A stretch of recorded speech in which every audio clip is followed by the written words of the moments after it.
নমস্কার, বিকেল ঠিক ৩টে নিউজ ১৮ বাংলার স্টুডিওয়ে আমি অয়ন আপনাদের দেখাবো যে জেলে বসেই শেখ শাহজাহান কি খুনের চক্রান্ত করেছিল, আর সেই কারণেই কি দুর্ঘটনাগ্রস্ত এই গাড়ি।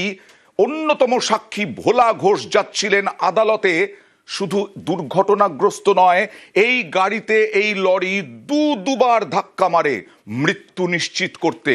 কিন্তু সাক্ষীকে খুনের ছক শাহজাহানের, এখনই মৃত্যু নিশ্চিত করতে নিখুঁত পরিকল্পনা। প্রথমে দেখাবো কেন বলছি চাঞ্চল্যকর দাবি নিহত চালকের বাবার। নিহত হয়েছেন চালক। ভোলা ঘোষ বসেছিলেন পেছনে বাঁদিকে সিটে, আর চালক বসেছিলেন, চালক সামনে, চালকের পেছনে বসেছিলেন ভোলা ঘোষের এক ছেলে। তারও মৃত্যু হয়েছে।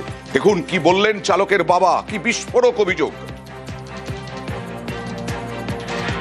যখন তালতলা মোড় বলে একটা জায়গা আছে, ওখানটা ক্রস করার পরে ওখান থেকে গাড়িটা খুব বেপরোয়া চালায়। যারা বাইক চালিয়ে পিছনে আসছিল আমাকে বললো, আমি যখন স্পটে গেলাম বললো আমরা বাইক সাইড চাচ্ছিল, বাইক কেউ সাইড দেয়নি, মানে বেপরোয়া গতিতে এসে ডান সাইডে ওই গাড়িটাকে সজোরে ধাক্কা মারে। সামনের দিকটা খুব একটা হেডলাইটেও ক্ষতি হয়নি, গাড়িটা সম্পূর্ণ সাইডে মারা হয়েছে। আমার ছেলে যে গাড়িটা চালাচ্ছিল পুরো লেফট সাইডে একদম গাড়িটা নামিয়ে দিয়েছে, তারপরেও গিয়ে গাড়িটা মারে। আমিও একটা ড্রাইভার, রোডে যেহেতু অ্যাক্সিডেন্ট হয়েছে একটা তদন্ত হওয়া চাই। বলাগঞ্জ যখনই যায়, আমি যতদূর জানি সামনে বসেই যায়, তবে গাড়ির বাম দিকে তো লাগেনি, ডান দিকটাই লেগেছে, ডান দিকেই দুজন মারা গেছে।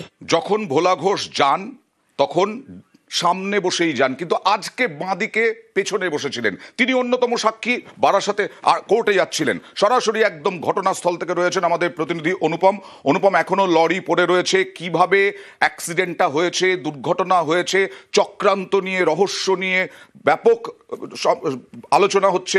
কি হয়েছে? দেখো অয়নদা, এই যে ভোলা ঘোষ যে এক সময়কার শেখ শাহজাহানের একদম ঘনিষ্ঠ এবং এক কথা বলা যেতে পারে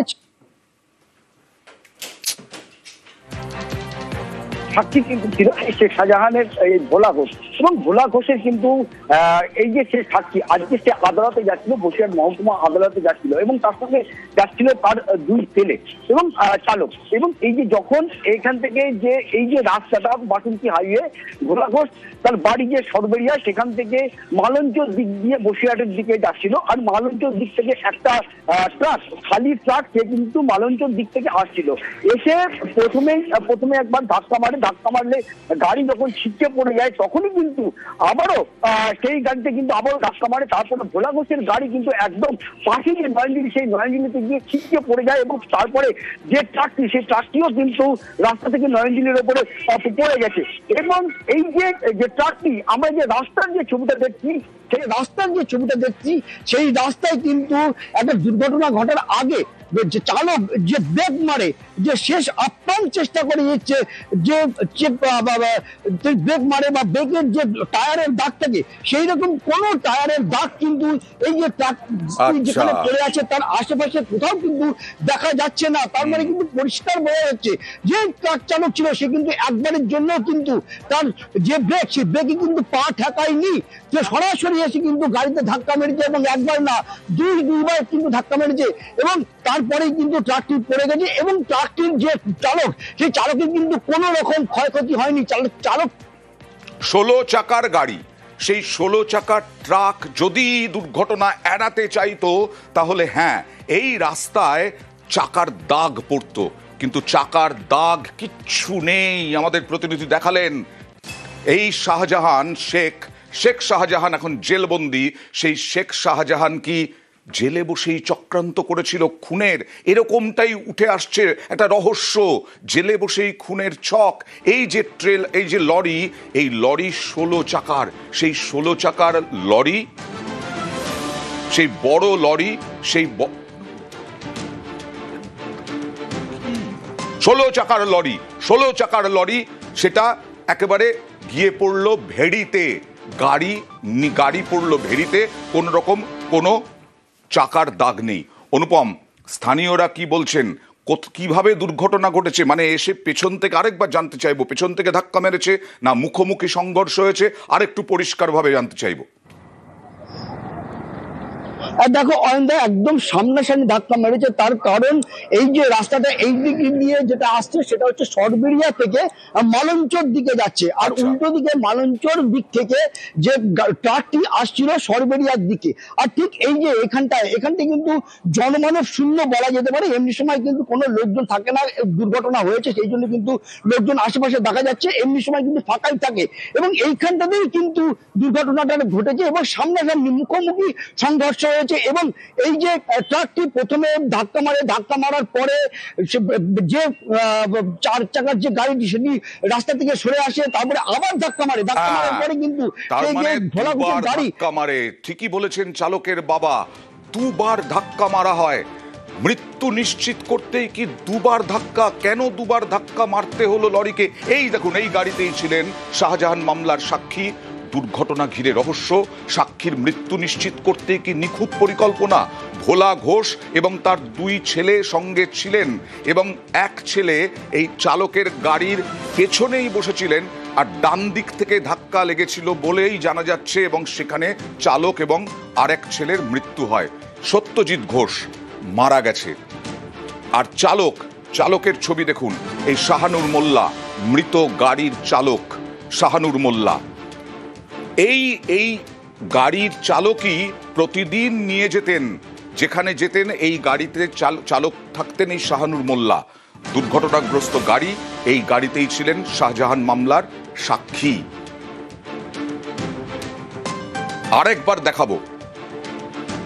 আরেকবার দেখাবো চালকের বাবা কি বলছিলেন, যেটা আমাদের প্রতিনিধি বললেন তার আগেই। চাঞ্চল্যকর দাবি নিহত চালকের বাবার, এবং এই ঘটনাটাই জানা যাচ্ছে স্থানীয় থেকে।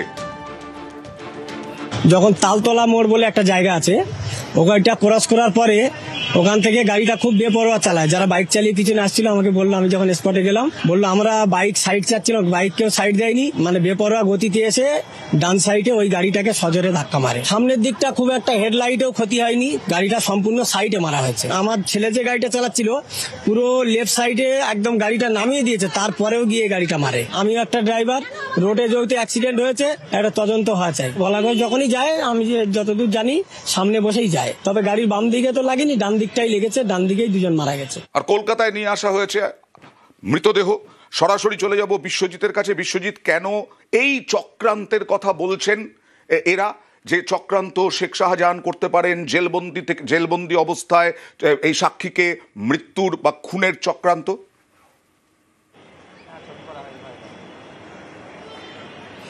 একদমই, বা যে প্রশ্নটা উঠে আসছে আমাদের প্রতিবেদক যে অনুপম সাহা যেটা জানালো, ঠিক একই রকমভাবে এখানে এসএসকেএম এর ট্রমা কেয়ার সেন্টারে, অর্থাৎ যেখানে তার ছেলের মৃতদেহ রয়েছে, সেই শাহানুরের বাবা পরিষ্কার জানিয়ে দিলেন তিনিও গাড়ির চালক, এবং যেভাবে এই দুর্ঘটনা ঘটেছে স্বাভাবিকভাবে সেই দুর্ঘটনা সত্যিই স্বাভাবিকভাবে যদি হতো তাহলে মুখোমুখি সংঘর্ষ হতো। এভাবে গাড়ির ডান দিকে ধাক্কা মারা এবং সজোরে ধাক্কা মারা, বারবার ধাক্কা মারা, প্রশ্ন উঠছে ঘোষের মোড়ে কি ঘটেছিল সেই দুর্ঘটনার সময়, সেটাই এখন বড় প্রশ্ন। তদন্তের বড় ক্লু সেখানে লুকিয়ে রয়েছে। এবং যেভাবে গাড়ির যে অর্থাৎ 16 চাকার ট্রাক যেভাবে এসে ধাক্কা মেরেছে এবং তার যে নিয়ন্ত্রণ একেবারেই না রেখে ধাক্কা মারা হয়েছে, বারবার ধাক্কা মারেছে, তাতেই এই প্রশ্নটা উঠছে যে এটি দুর্ঘটনা নাকি এই দুর্ঘটনার পেছনে খুনের চক্রান্ত, যেটা ঘোষ পরিবারের পক্ষ থেকে তোলা হচ্ছে। এই ঘোষ পরিবারের ছোট ছেলে সত্যজিতের মৃতদেহ ট্রমা কেয়ার সেন্টারে এই মুহূর্তে রয়েছে।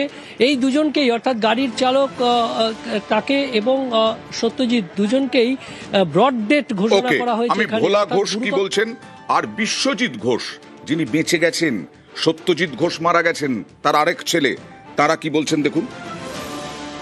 আমি বসে কোর্টে যাওয়ার উদ্দেশ্যে আমি বাড়ি থেকে বেরিয়েছি, বয়ারমারি পার হয়েছি, যেখানে আমার ঘটনা ঘটেছে। ওই লরিটা সরবরিয়ার দিকে যাচ্ছিল, আমরা বালাঞ্চর দিকে আসছিলাম, একদম ডাইরেক্ট এসে আমার গাড়ি গ্যাপ এসে, তারপর আমার গাড়ি জলে চলে গেল। অচৈতন্য অবস্থায় আমার লোকজন বার করেছে, এখন এই কথা বলতে পারছি। কি ব্যাপার, কি বৃত্তান্ত নিচ্ছে, প্রশাসন তার তদন্ত করছে। এটা কি পরিকল্পিত কিছু অনুভব করছি, কিন্তু এটা প্রশাসন সেটা ভালো পরিষ্কার করতে পারবে। আজকে বসিরহাট কোর্টে আসার কথা ছিল। শাহজাহান শেখের যে ওই যে ঘটনা ছিল না, সিবিআই মামলায় হেনা তেনা, ও সাক্ষী ছিল আমার বাবা ভোলা ঘোষ। ও কোর্টে আজকে ডেট ছিল, আসছিল, সেই গাড়িকে চক্রান্ত করে মেরে দিয়েছে। শাহজাহান শেখেরই কথায় এখন ওই এলাকায় মুসলিম শেখ আর সবিতা রায়, এই দুজন চক্রান্ত করে, আলিম বলে, যেটা আমি এখন থেকে খবর নিলাম, ড্রাইভারটার নাম নাকি আলিম ছিল, গাড়িটা নাকি লাউখালি ছিল। ওই লরিটা কিছু দূর আগে থেকে ওয়াচ করছিল যে গাড়ি এরম টাইমে আসতে পারে, কোর্টের উদ্দেশ্যে যেতে পারে, সেই উদ্দেশ্য করে সেই সময় ওরা গাড়িটাকে দিয়ে অ্যাটাক করেছে। এর আগে থেকেও বিভিন্নভাবে হুমকি দিয়েছিল মারার জন্য। ওখানে একটাই রাত চলে, শাহজাহান শেখ, ও জেলে বন্দি, ওর কারসাজি এটাই। সরাসরি চলে যাবো আরো একবার বিশ্বজিতের সঙ্গে। বিশ্বজিৎ, এর আগে নাকি জানা গিয়েছিল যে বাইকও, বেশ কয়েকজন বাইক আরোহী তারাও নাকি পিছু নিয়েছিল এবং সিট বদল করাতেই কি ভোলা ঘোষ আজকে বেঁচে গেলেন?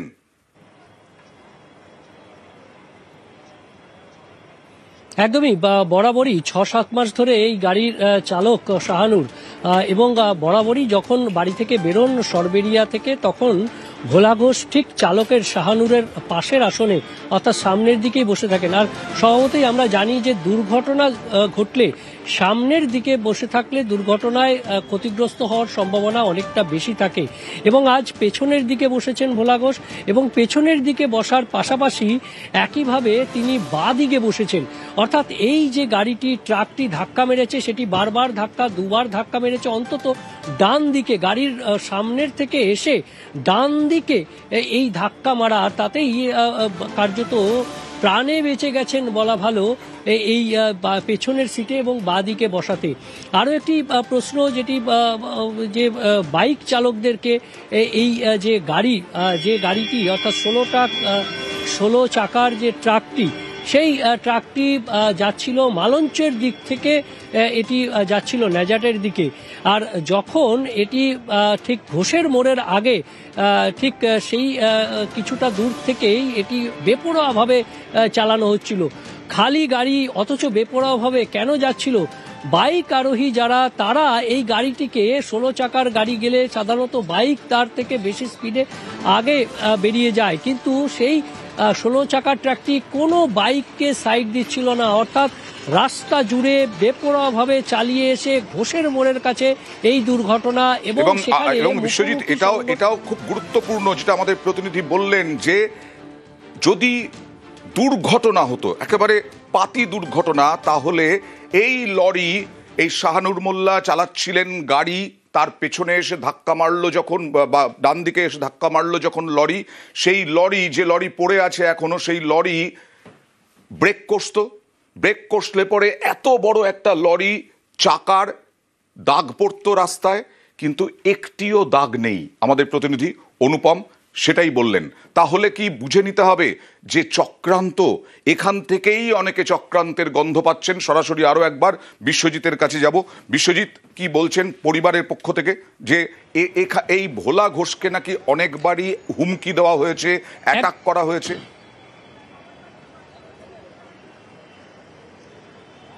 একদমই, প্রথমে এই দুর্ঘটনার কথায় আসি। যে শাহানুরের বাবা যেটা বলেছেন, সেখানে স্পষ্ট যে এই গাড়ি বেপরোয়া গতিতে আসছিল এবং গতিতে এসে একেবারে সরাসরি ডান দিকে ধাক্কা মেরেছিল। গাড়িটি সাইডে ছিল অল্টো, এবং সেখানে ডান দিকে ধাক্কা মারা সেখানেই স্পষ্ট।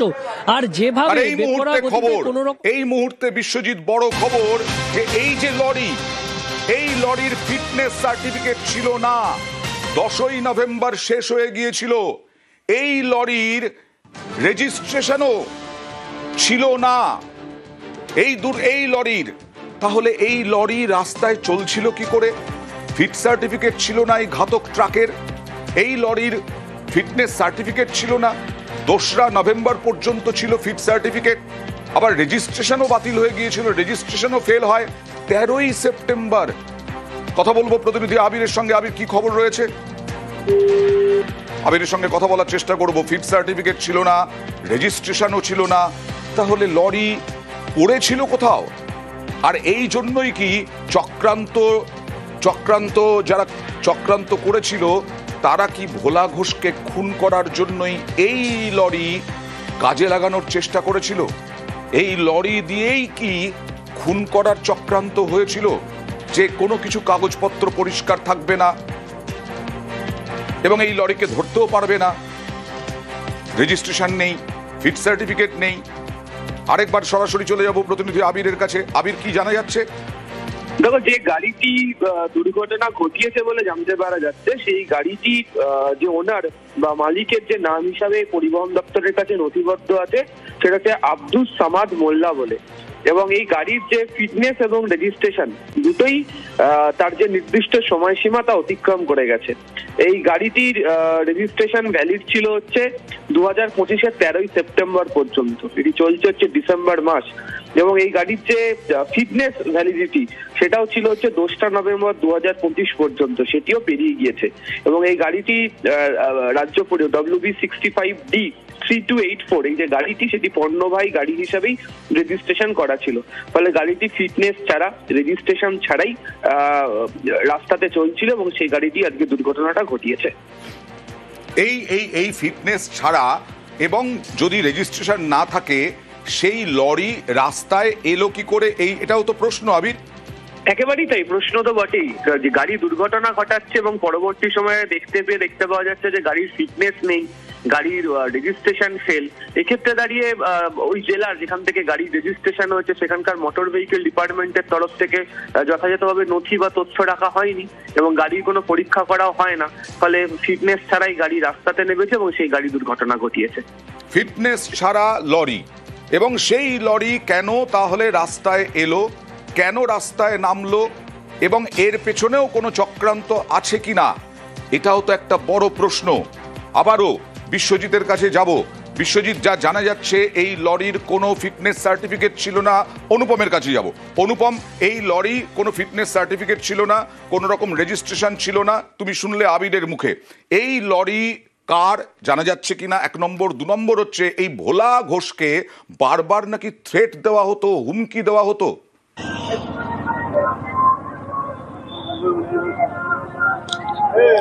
হ্যাঁ, দেখো অয়নদা, এই মুহূর্তে যেটা জানা যাচ্ছে যে এই ট্রাকটির মালিকের নাম হচ্ছে আব্দুল সামাদ মোল্লা। এখনো পর্যন্ত যেটা জানা যাচ্ছে, এই যে 16 চাকার যে ট্রাকটি, এই ট্রাকটি মালিকের নাম আব্দুল সামাদ মোল্লা। যদিও আব্দুল সামাদ মোল্লার কিন্তু এখনো কিন্তু কোনো খোঁজ পাওয়া যায়নি। এবং এই যে ট্রাকটি যে চালাচ্ছিল সেই ট্রাক চালক কিন্তু এই দুর্ঘটনার সঙ্গে থাকুন অনুপম। এই মুহূর্তে যা জানা যাচ্ছে, ভোলা ঘোষ তিনি বেসরকারি হাসপাতালে ভর্তি ছিলেন, সেখান প্রাথমিক চিকিৎসার জন্য তিনি গিয়েছিলেন বেসরকারি হাসপাতালে, এখন ছেলেকে দেখতে যাচ্ছেন।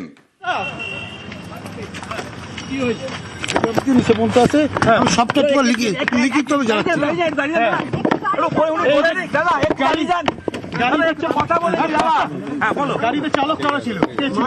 আমার গাড়ির চালক ছিল ড্রাইভার, আর ওর গাড়িতে চালক ছিল। আমি যেটা গাড়ি যখন আসছে আমি তো চলে গেছি। আমি আলিম আমার কাছের ছেলে, আমাকে চিনতে পেরেছি। এটুকু বলছি, আর ব্যালেন্সটাই পরে বলবো কে কে দেবো। পুরো খুনের পরিকল্পনা, একদম পুরো আমার বংশ শেষ করার জন্য। একদম একদম একদম একদম আমার লক্ষ্মী দাদা ভাই সবাই কষ্ট হচ্ছে। বাড়ি বাড়ি বাড়ি বাবা, বাড়ি বাড়ি বাড়ি। ভোলা ঘোষ পরিষ্কার অভিযোগ করলেন গোটা পরিবারকে শেষ করার চক্রান্ত ছিল, গোটা পরিবারকে শেষ করার চক্রান্ত ছিল। ভোলা ঘোষ অভিযোগ করলেন, বিস্ফোরক অভিযোগ। তাহলে কি জেলে বসেই সাক্ষীকে খুনের ছক, সেই জায়গা থেকে খুনের ছক, এটাই বললেন ভোলা ঘোষ। বললেন ভোলা ঘোষ এক ছেলে মারা গেছেন। কথা বলবো প্রতিনিধি ইরনের সঙ্গে। তোমার কাছ থেকে আরো একবার জানতে চাইবো, ভোলা ঘোষ কি দাবি করলেন? হ্যালো ইরন, ভোলা ঘোষ কি দাবি করলেন? ভোলার দাবি হচ্ছে তিনি এই মুহূর্তে বাড়ি যেতে চান। এই মুহূর্তে তার কারণ হচ্ছে তিনি ঘটনায় যথেষ্ট শকড এবং আপাতত তিনি কথা বলার মতো সেরকম জায়গায় নেই। তবে তুমি যেটুকু বলছেন তাতে তিনি আপাতত তার পরিবার যে অভিযোগ করছে কার্যত সেদিকেও তিনি তাই বলছেন, ইচ্ছাকৃতভাবে তার উপর আক্রমণ করা হয়েছে এরকমটাই তার দাবি। এবং যেহেতু তিনি তার সন্তানকে হারিয়েছেন, আপাতত তিনি ক্রুদ্ধ, কার্যত তিনি কথা বলতে চান, এই মুহূর্তে বাড়িতে যেতে চান এবং সেই কারণেই তিনি তার ট্রিটমেন্ট করানোর পর এই মুহূর্তে বাড়ির উদ্দেশ্যে বেরোলেন। তিনি তো বিস্ফোরক অভিযোগ করলেন যে গোটা পরিবারকে শেষ করে দেওয়ার চক্রান্ত ছিল। এরকমটাই অভিযোগ কিন্তু তার পক্ষ থেকে করা হচ্ছে। তিনি যেটা বলছেন যে চক্রান্ত ছিল এবং সেই কারণেই তার উপর এরকম আক্রমণ করা হয়েছে। আরো একবার জানতে চাইবো ভোলা ঘোষ প্রাথমিক চিকিৎসার জন্য বেসরকারি হাসপাতালে গিয়েছিলেন, সেখান থেকে তিনি এখন কোথায় যাচ্ছেন?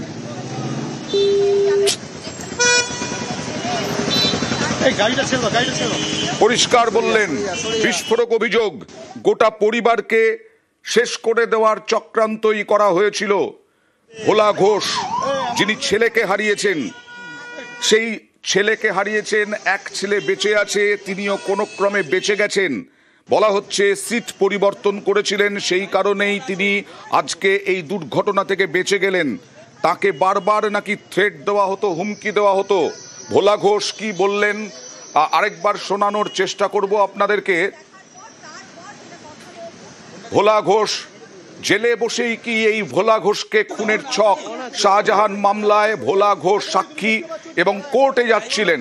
এই মামলাতেই সাক্ষী দিতে, সাক্ষ্যদান করতে, মামলাতেই জানাতে তিনি যাচ্ছিলেন কোর্টে, এবং সেই কোর্টে যাওয়ার পথেই এই লরি ধাক্কা মারে, এই ট্রাক ধাক্কা মারে তার গাড়িতে, এবং তিনি বরাবর সামনের সিটে বসতেন, কিন্তু আজকে সিট পরিবর্তন করেছিলেন। আরো একবার অনুপমের কাছে চলে যাব। অনুপম, যেটা বলছিলাম যে ভোলা ঘোষের কাছে কি বারবার হুমকি আসতো, কারা দিত?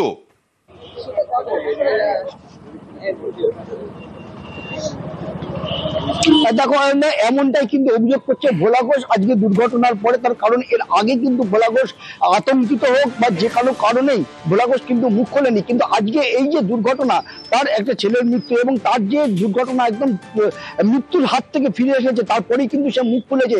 সে কিন্তু জানাচ্ছে যে তাকে প্রায় সময় তাকে খুনের হুমকি দেওয়া হতো, তার পরিবার সহ তাকে খুনের হুমকি দেওয়া হতো, এমনটাই কিন্তু অভিযোগ করছে ভোলা ঘোষ। এবং অরিন্দা, তোমাকে এই মুহূর্তে জানিয়ে রাখি, এই যে যেখানে ঘটনাস্থল, যেখানে দুর্ঘটনাটা ঘটেছে, সেখানে কিন্তু এই মুহূর্তে যে নাজার থানার পুলিশ, সেই পুলিশ কিন্তু এই এলাকাটা কিন্তু পুরো ঘিরে দিয়েছে, যাতে কোনো রকম যেসব আর কি তদন্তের স্বার্থে যেসব জিনিসপত্র সাথে অন্য কেউ হাত দিতে পারে না পারে, বা এখান থেকে কোনো কিছু কেউ সরিয়ে নিয়ে না যেতে পারে, সেই জন্য কিন্তু একদিকে যেমন এখানে পুলিশ মোতায়েন করা হয়েছে এবং সেই এলাকাটা কিন্তু পুরো ঘিরে দেওয়া হয়েছে। আর এখানে এই যে প্রচুর মানুষের যে এখন এসেছে, তারা কিন্তু এই যে দুর্ঘটনা, আসবো ভোলা ঘোষ যে বিস্ফোরক দাবি করলেন সেটা একবার দেখাবো, আরো একবার। গাড়িতে চালক কারা ছিল? আমার গাড়ি চালক ছিল, ড্রাইভার, আর ওর গাড়িতে চালক ছিল। আমি যেটা গাড়ি যখন আসছে আমি তো চলে গেছি। আমি আলিম আমার কাছের ছেলে, আমাকে চিনতে পারছি। এটা কি পুরো খুনের পরিকল্পনা? একদম পুরো আমার বংশ শেষ করার জন্য, পুরো বংশ শেষ করার জন্য। আরো একবার আপনাদের শোনাবো, তবে দেখাবো। তবে আপনাদের জানাই যে এইটাই রহস্য দুর্ঘটনায়, কারণ দুবার ধাক্কা মারা হয়েছে এই গাড়িতে। মৃত্যু নিশ্চিত করতেই কি দুবার ধাক্কা? একবার ধাক্কা মারা হলো, তারপরে গাড়িটি ভেড়িতে পড়ে গেল, তার মধ্যেও আরো একবার ধাক্কা মারা হয়েছে, এবং এইখান থেকেই চক্রান্তের গন্ধ পাচ্ছেন ভোলা ঘোষেরা। তার এক ছেলে ইতিমধ্যেই নিহত, আরেক ছেলে বেঁচে গেছেন। আরো একবার দেখাবো কি বললেন ভোলা ঘোষ। গাড়িতে চালক কারা ছিল?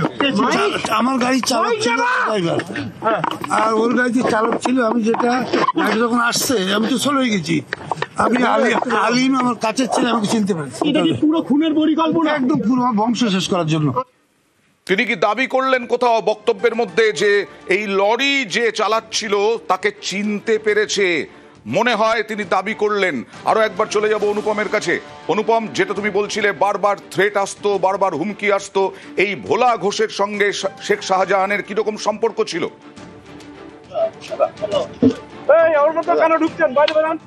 দেখো, এই যে ভোলা ঘোষ, এই ভোলা ঘোষের সঙ্গে কিন্তু শেখ শাহজাহানের কিন্তু একটা সময় কিন্তু খুবই ভালো সম্পর্ক ছিল। তার কারণ এই যে শেখ শাহজাহানের কিন্তু একদম ছত্র, তার মানে ছায়া সঙ্গী বলা যেতে পারে এই ভোলা ঘোষ ছিল। কিন্তু যখন শেখ শাহজাহান অ্যারেস্ট হলো, শেখ শাহজাহানকে যখন গ্রেপ্তার করলো, তারপরেই কিন্তু ভোলা ঘোষ সহ শেখ শাহজাহানের অন্যান্য যেসব সঙ্গীরা ছিল, তারা কিন্তু যে যার মতন, নিজেদের মতন কিন্তু কাজে কিন্তু যে যার মতন থাকতো।